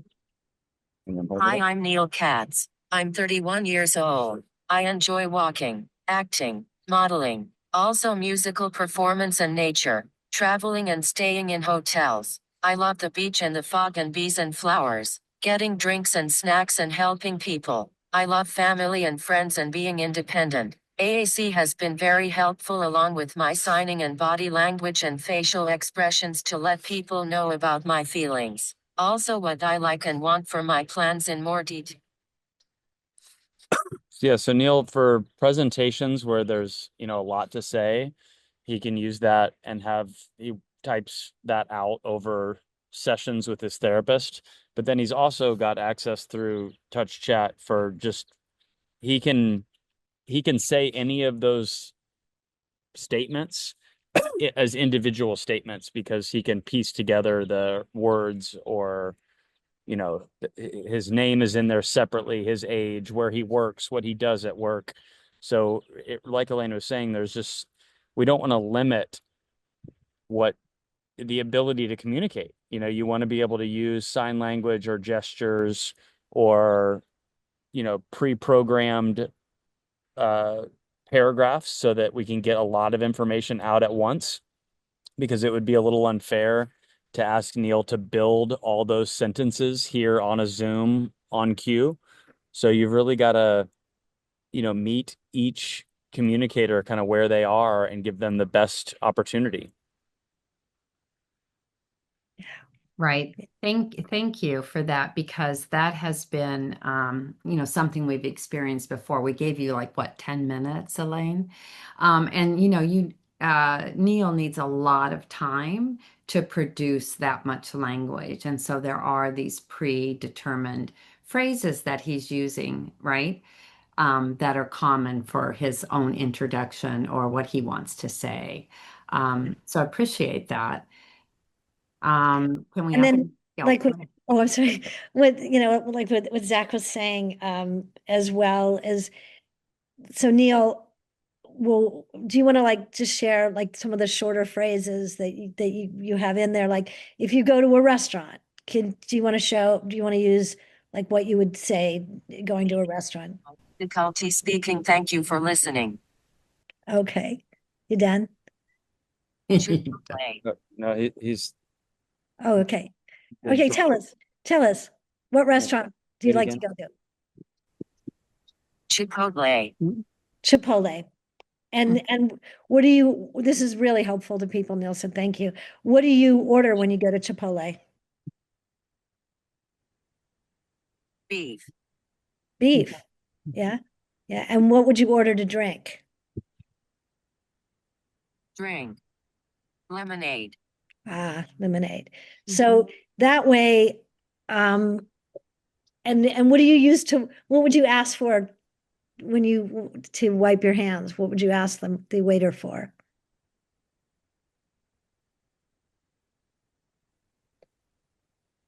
I know I'm putting you on the spot. He's typing it. It's just not speaking, but you can see napkin. I don't know if you can see it. It says napkin. So this way, Neil, you have the capacity to, just like all of us, to ask a waiter directly, and you don't need mom, hovering over you. And I think it really gives independence. And we've gone into restaurants before, and Neil has spoken to the manager using his device exactly where he wants to sit, and asking the waiters exactly what he wants to drink and how much. And so there's a whole and independence that comes, right? What do you think about that? Yes. Yeah. Okay. Thank you. Thank you so much, Neil. And I have watched you perform in the Miracle Project, but I haven't had a conversation ever with you. So this is great. Good to see you. And thank you for coming today. Liz is going to introduce. Now we have more verbal folks, but Liz will introduce. Thank you. Our next presenters are, well, no, more than a trio, like a foro. So our first presenter will be Sonia Dixon and then Robin Shipley, who co-founded Transitions Consulting, providing innovative goal-oriented services for neurodiverse youth, teens, and young adults. With over 20 years in special education, they design programs, training, and courses to help individuals reach their full potential. Aiden Sneller is a motivated young adult with autism spectrum disorder whose perseverance and work ethic have helped him make significant strides towards his career goals. Because his diagnosis came late, early supports were unavailable. Consequently, Aiden worked hard to find strategies that would help him succeed. Brett Frey is a member of the Evolve program, who completed both high school and college with a strong interest in working in television and film production. Entering such a competitive industry has presented challenges, but Brett actively pursues opportunities while building his skills and professional experience. Welcome all. Thank you so much. I really appreciate that introduction. And even though that shared a lot about Brett and Aiden, there's so much more. But I will be able to hand it over to them. I just want to introduce myself. I am Robin Shipley, and I'm half of Transitions Consulting. Sonia Dixon is my colleague and collaborator, and we formed Transitions Consulting out of our mutual passion for mentoring and supporting and partnering with young adults diagnosed with autism and other developmental disabilities, whose passion and goal is to enter into competitive employment. And through our work, we have to date, we were doing our data, it's over 97 young adults that we've been able to support through their employment journeys. And every day we get to see firsthand how communication can be both a barrier, but also a bridge. And that's what today is all about for us. We get a chance to hear and witness that communication challenges, they can be absolutely anxiety provoking. And both Aiden and Brett are going to share about that. It can be frustrating and really impactful more than people realize. It impacts processing language and expressing their thoughts and organizing ideas and navigating real-time conversations. These are not small challenges. And I think that what this conversation will do is to really help emphasize what actually goes on in, Aiden and Brett's minds in terms of really formulating what you guys have shared you want to say and hoping that people get it. I have to say that, we've seen the impact it affects the workplace significantly in starting with interviews as well as meetings and specifically self-advocacy. In Evolve, which is our person-centered employment program, that we get a chance to really focus on strategies and awareness to be able to compensate for and navigate and advocate around these challenges. We get a chance to partner with employers, and that's been incredible because it really is about awareness. And once there's an ability to understand what the needs are, then everybody wins. You have motivated, successful employees and bosses who just really get that it's all about just finding the best way to communicate. So today for us, this is about listening and learning and understanding that communication is not a deficit, but it's just a different experience. And if we're aware and we're flexible and we're willing to partner, then everybody wins. So with that, I'm so honored that Brett and Aiden have agreed to share their insights with us today. And so I just want to have you guys introduce yourselves and then we can start our conversation. Aiden, do you want to start? Of course, it's lovely to be here. I'm Aiden, and I'm currently about to be getting into a career in logistics, starting with my internship. Um, it's something that I've been looking forward to, and I'm really passionate about now, and so I can't wait to get going. Awesome. Brett? Hi, my name is Brett, and I'm getting into a career in production. I'm just about to start a part-time job at an escape room, which I just interviewed for, and I'm really hoping things go well from there. Beautiful. Well, you guys are unbelievably dedicated and hard workers, and it's so such an honor to work with you. So we have prepared some questions for you guys, and I'd love to be able to start with, maybe Brett, if you can just share from what you remember or aware of as a child, any delays in communication that you had? It's kind of hard to go that far back. I don't really remember having any kind of delays of communication, no, that I realized, or any that I realized as a child. It was only when I got older that when I started to realize these communication delays, and often, probably it's when I was a little older that I realized that I have trouble with being able to speak out due to some anxiety and other things. Okay, thank you for that. What about for you, Aiden? Um, I think the most obvious one for me was I didn't read or write until the third grade. I didn't know what it was at the time, but now I know I have dyslexia, right? Um, and also there was like this general feeling of discomfort I had, especially in larger groups. I had a hard time navigating that. Fortunately, I was able to make a few good friends, but I never really did well in groups above like two or three people. It's hard for me to focus on it. Okay, thank you for that. We had a question about more about your communication challenges and how they currently impact or affect your daily life today. Do you want to take that, Brett? I'll take it. Okay. Usually for me, it's sort of like my head is an editing room. Like every time something's going on, it's editing because of anxiety of what will happen, like the fear of oh no, they'll say this or what they will say. It's always worrying about the future. So sort of the delay in actually going and saying these stuff. So like say I'm going in for an interview and sort of the delay about asking these certain questions when at the end is to say, wait, will they respond good to this or not good to this? It's sort of that fear that goes on my head that causes my head to start playing editing games with it.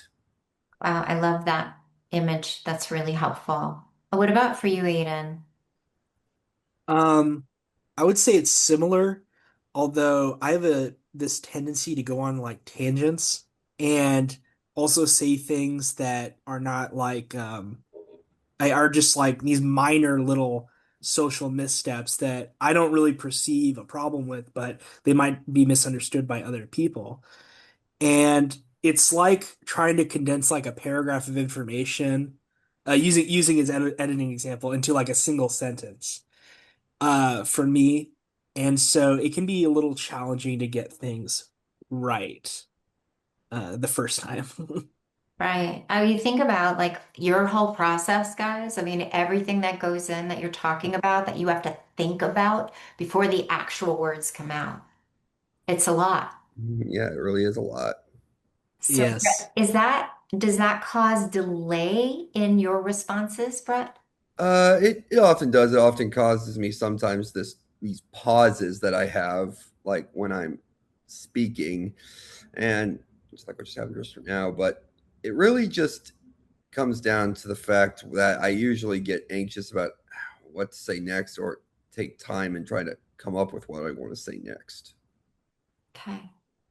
Yeah, it leads into this conversation, this next question actually about how have you seen, Brett, your communication improve all the time? Because I know firsthand you have just taken it on and worked really hard in terms of finding the best way for you to communicate what you need. But how do you feel that it's improved and maybe interventions that you've used? Yeah, there's been some interventions that I've used. There have been other groups. There's been speech therapies, a speech therapist that I've had, and I've also had a lot of help from both from my family and from Evolve as well. And with that, I've been able to build myself to get to be less anxious about communicating with people and being able to come over these anxious moments all by myself without that much help. Got it. Okay. Is there a specific strategy that helps you? Well, it helps to rehearse these things before, or just to think about it before you go ahead and write it. So if I'm trying to like ask a friend out, I just try to think, okay, how do I ask him? How do I approach him? And then I just go ahead and do it. Or if I'm going in for an interview, I rehearse what the questions could be and what to expect, and that always helps out. It's beautiful. It's a lot of work, It but really is a lot of work. yeah, it's a lot of work. How about for you, Aiden?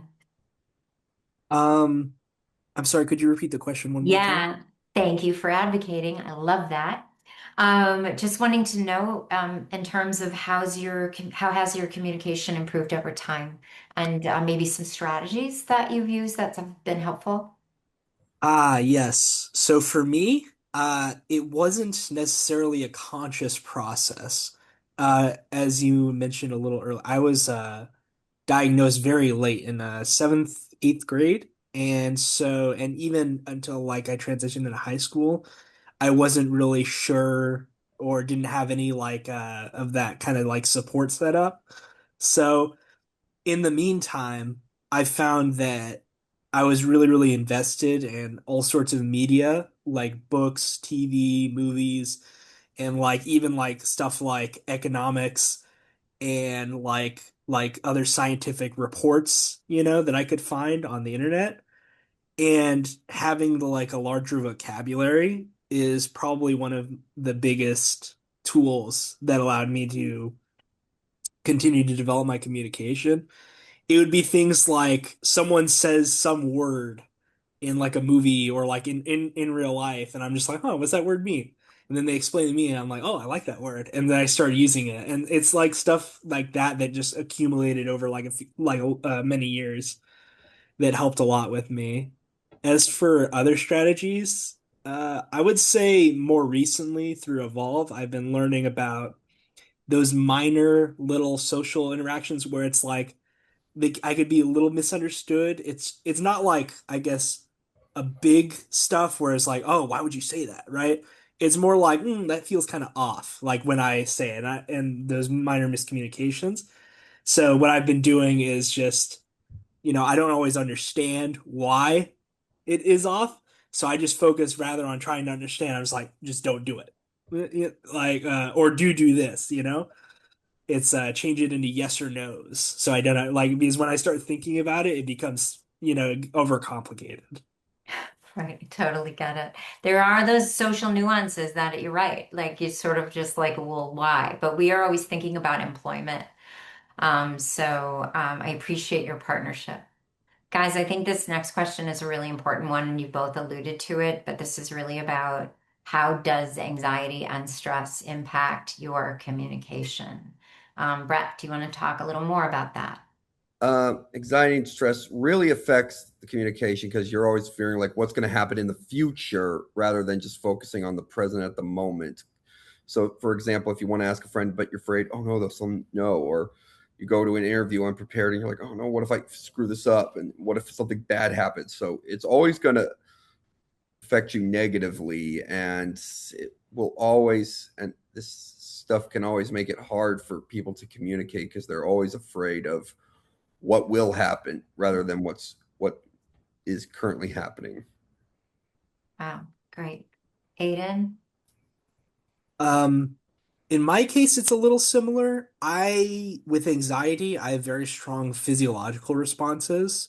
And as part of that, I also have, pretty like sensitive sensory stuff for like touch and hearing. And so for me, it more like, the paragraph and the sentence thing, it just kind of splits my focus and it makes it like turning like an essay into a sentence instead. So it just increases the amount of work I have to do, which can lead to me like saying things I don't mean or saying the wrong thing at the wrong time. Or in like more extreme cases, like I can become nonverbal because the processing is too much. And so it's just it's it it's not something that happens often, but it'll be like I'm thinking properly, but like I open my mouth and I'm like, and no words come out. And so, Right. Okay. Thank you for that. Guys, the very last question is really about what can we do? What can everybody do? What are your recommendations to be able to help express yourself more comfortably? Brett? Okay, so for me, I'd say the best thing people could do to help with communication is for good interventions, as well as being patient with them and listen to them and let them talk and don't judge them. And one of the things I really want to stress is if they stim, don't judge them for it because that's their thing. And if you ever and if you keep worrying like people are going to go like, what is wrong with that person? That response is just a total no go because that just makes it actually scratch that. It does make it look like the only person being embarrassed is the parent. So think of the kid first and not yourself. So be patient, don't get upset about stimming, and just overall be supportive. Just give them a chance. It may take a while, but when you hear them speak, it will be something beautiful. Okay, that's really great. I just want to check in with Connie. How are we on time? Because that was our last question, and I just wanted to make sure that we're not going over. Well, you're not going over, and that was really just super interesting. So we've had this range of communicators, and I think what we learned from Aiden and Brett is that communication is still a struggle in some ways, mostly as it kind of intersects with anxiety or sort of not knowing the situation. I mean, a lot of us can get into those situations too, but for you, you're really paying attention to it. And I think the program has really helped you to sort of think about it.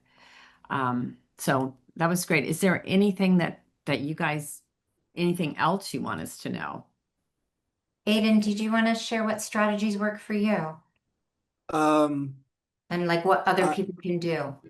yeah, I was gonna go on the last question that Brett answered wonderfully.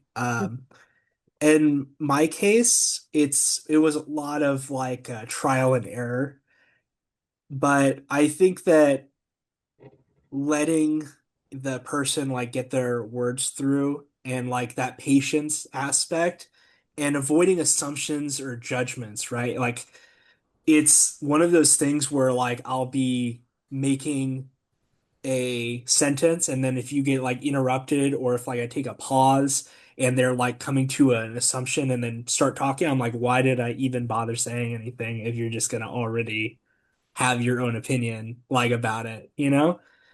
And I think that also it's the kind of relationship the kind of relationships that I do best like communication with are not necessarily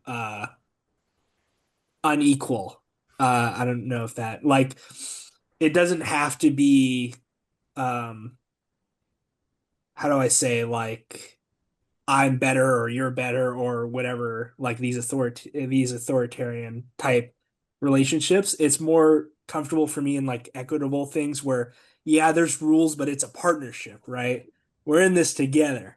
And it's a lot easier and safer, it feels, to communicate in those environments rather than where there's like this artificial barrier placed between because, I have autism or you don't, for example. Mhm. Mhm. So beautifully put. And you're right. It is about a partnership. And I think that, and it's like what Elaine says, and it was so great to see you, Elaine and Neil. But it's that idea that we all have to be multimodal in our communication and understanding that we all do it. We all communicate that way. So anyway, I really appreciate you guys being here, and it takes a lot of courage to get up and share about what this has been like for you. Thank you, Connie. Yeah, I have a question actually. Whoops, am I freezing? I have a question that came through from our participants. Somebody is asking about going to college, and I don't know what your experiences, either of your experiences going to college. Did you have support going to college? Did you go full time in the coursework?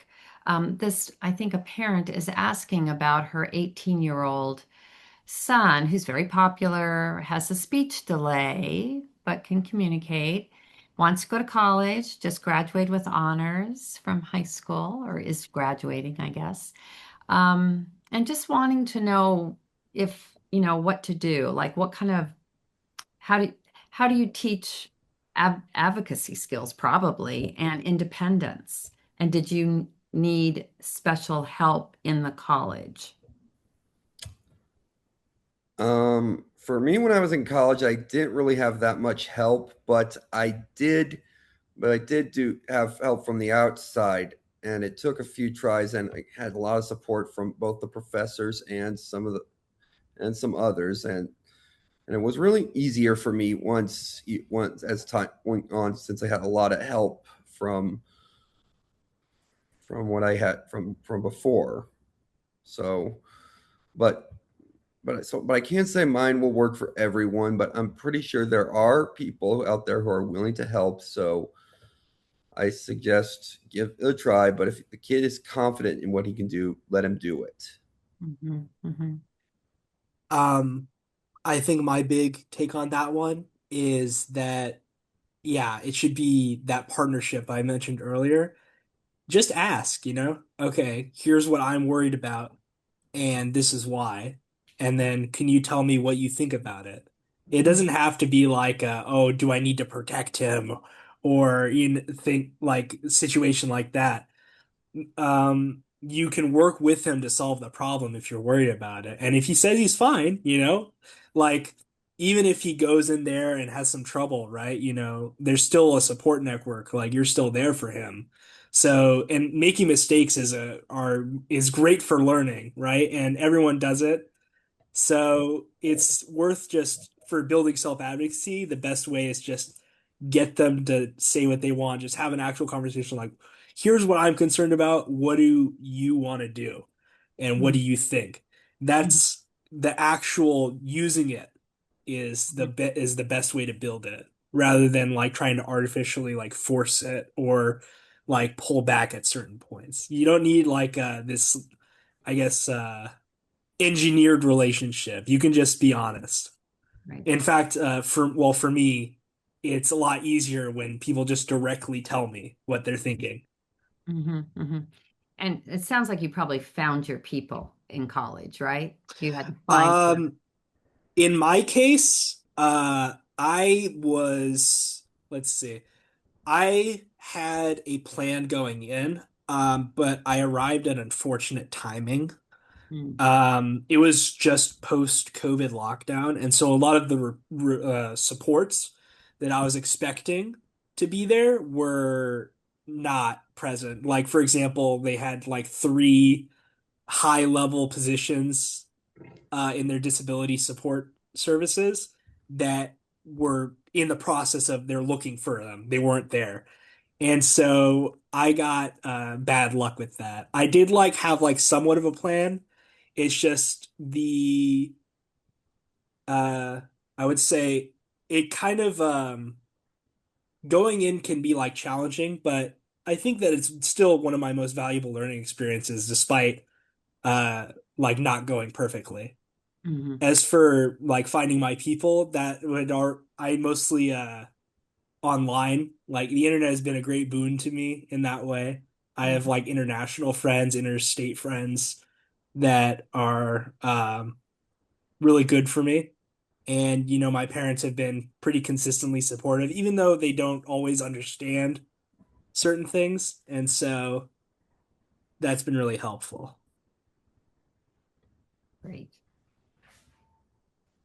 I just one last thing I will add is that because I do think it's really important, and we've watched our young adults as they've transitioned into college, is to make sure that there are those supports that Aidan was talking about on campus, and there is a connection made, because that piece is really, really important, and that it is a partnership so that everyone knows they can access those supports. You guys are great. So thank you for sharing with us. Really appreciate it. And Liz will take it over again. Thank you. Our final presenters today are Dr. Lynn Lovato and Dr. Elizabeth McGee Hasrick. Dr. Lovato is an associate professor of pediatrics at the University of Rochester Medical Center. She is a licensed psychologist and board-certified behavior analyst. She currently serves as the director of the Community Consultation Program, a program that provides expertise in educational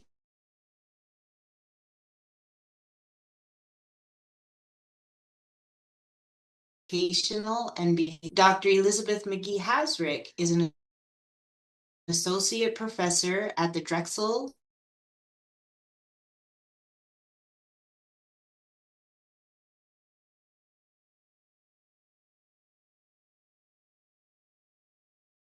Autism Institute and field of public health and sociology networks influence outcomes for autistic people during life transitions. Welcome. Thank you. All right, I am going to share my slides.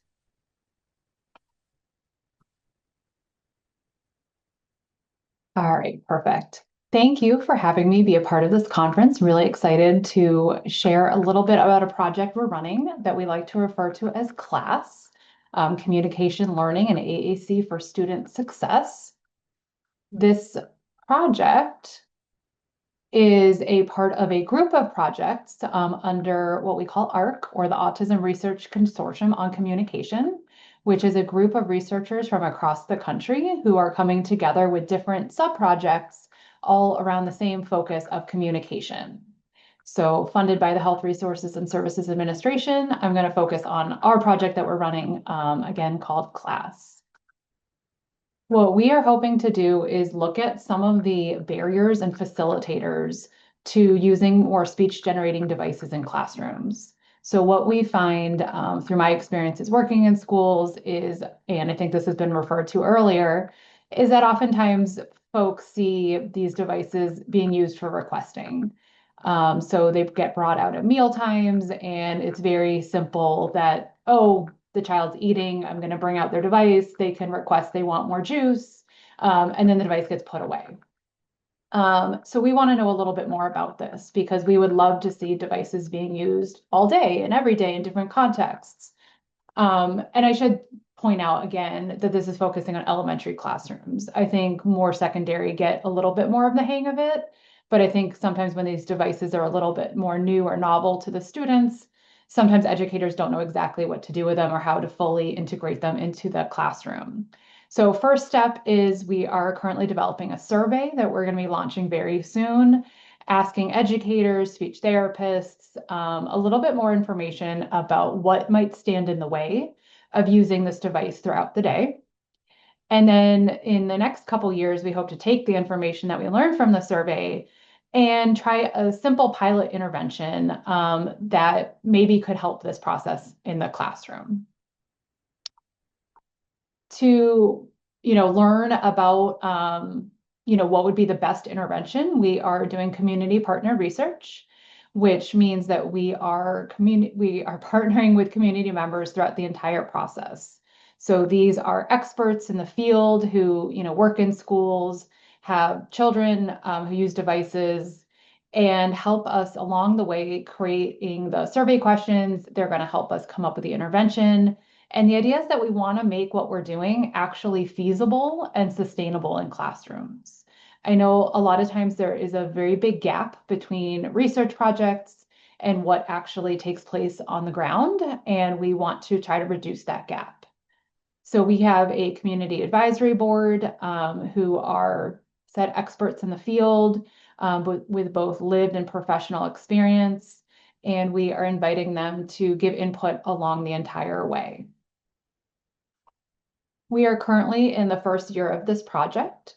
So a little bit of our timeline, we've been spending the last few months creating the survey, again, with lots of feedback and iterations back and forth with our community advisory board, trying to make sure that we're coming up with a survey that will be comprehensive. And then real soon, we hope to disseminate the survey, and then hopefully before the end of the school year, have enough responses that over the summer, we can start reviewing those results to then start working on coming up with our pilot.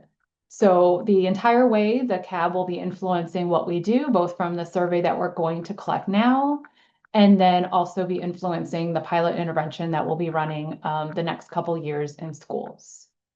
So that's just a quick overview of what we are doing in the class project. Okay, thanks, Lynn. I hope everybody can hear me. Is that all? Can you hear me? Yes, okay. So I'm Elizabeth McGee-Hasrick at Drexel, and Lynn introduced how we're doing these projects for the ARC study, and this is a second project. Class is one, and the AAC Connect study is another project. We are creating a digital solution to improve coordination of the use of AAC devices across all settings. We have an amazing team at Drexel. Here they are. And just as Lynn explained for her project, we are also at Drexel working with a community advisory board to inform all stages of the research and help us develop this solution together. Many of our partners also represent different organizations here in Philadelphia who provide support for children who use AAC devices. I really appreciate this event that we've all been participating in today, because I feel that the message came out loud and clear that communication is unique for each person and that there can be multiple forms of communication that people are using and all very individualized to each person. However, this communication that each person is using is also being used across many different settings and many different people. You know, we all live everywhere. We're not just in school. We're not just at home. We're not just at the doctor's. We're not just in community. We're in all these different settings. And our children with autism who are using AAC devices, they too are in all of these places.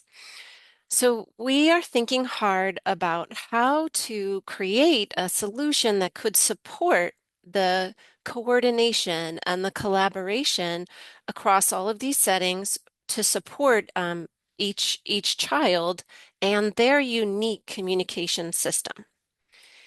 You know, as soon as we get into this and thinking about this, it becomes very clear that there are many different people in each of these settings.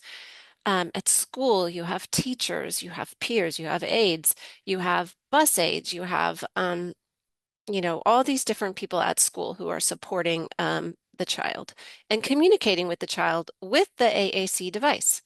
And in community, you have, you know, a whole different set of people who are partnering with that child and creating communication with that child and their device. Same with healthcare and setting. And it soon becomes very clear that there are some things that are the same across settings, but many, many things that are unique and different about how the device is being used across all these different settings. So we are working in this first year to understand all of this complexity and use what we learn to design this solution. So we are hosting a conference this year in partnership. Our community partners are helping us to plan this and set it up, where we're going to present our demo versions and really get even, more in-person data about how the solution works and if it is actually helping to solve the problem of coordination across settings. So our aims for this project there are 4 aims. The first is to engage, as we said, our community partners and stakeholders. We're going to be doing qualitative interviews and developing the materials for our conference in partnership with our partners. And then our second aim is to create the intervention, some training modules, and the app, which we're hoping our digital solution will be. And then we're going to be pilot testing the app in these community settings to determine feasibility, like, does it work? Is it helping? And then the fourth one is a lot what Lynn said. We don't just want to create a solution that cannot be implemented or sustained. We really want a solution that can be used by people across these different settings. So I feel like I really most appreciate what Aiden said about creating partnerships where it's like partners. Everybody is a partner. Because what I want to say, if we go back to this slide, all of these people are partners in helping to support the person to communicate with their device. However, there's just not enough information and understanding about how to forge these partnerships and what ways can we support them to be forged in a way that is takes away all the hierarchy and all the othering and the us versus them and the finger pointing. Can we create a solution that helps us get past some of that and helps to create more coordination and support? So that's kind of what we're aiming to do with our study. So thank you very much. Happy to answer any questions. Okay, wow, this has been quite the day. I think we're just going to have people go ahead and email us. You will be able to get information off the website. I can put up that slide again. So about either of these projects, about anything that we have talked about today. I think most of the questions were answered. But if they were not, please just go ahead and reach out to us. We're all available and willing to respond. Let me put up the information again. I'm so excited about these new projects, though. I think they're going to be great. And they really address, an issue that we see in the field. So let's see. Okay, so the information where you can find this. So lots of people asked about whether the recording would be available. It will be available on our website, which is here, autismrcc.com. And there will be Spanish and Korean subtitles on the recording. We also have a survey link that we would love for you to fill out. And we particularly would love to hear some comments about other kinds of topics that you would like for us to address maybe next year.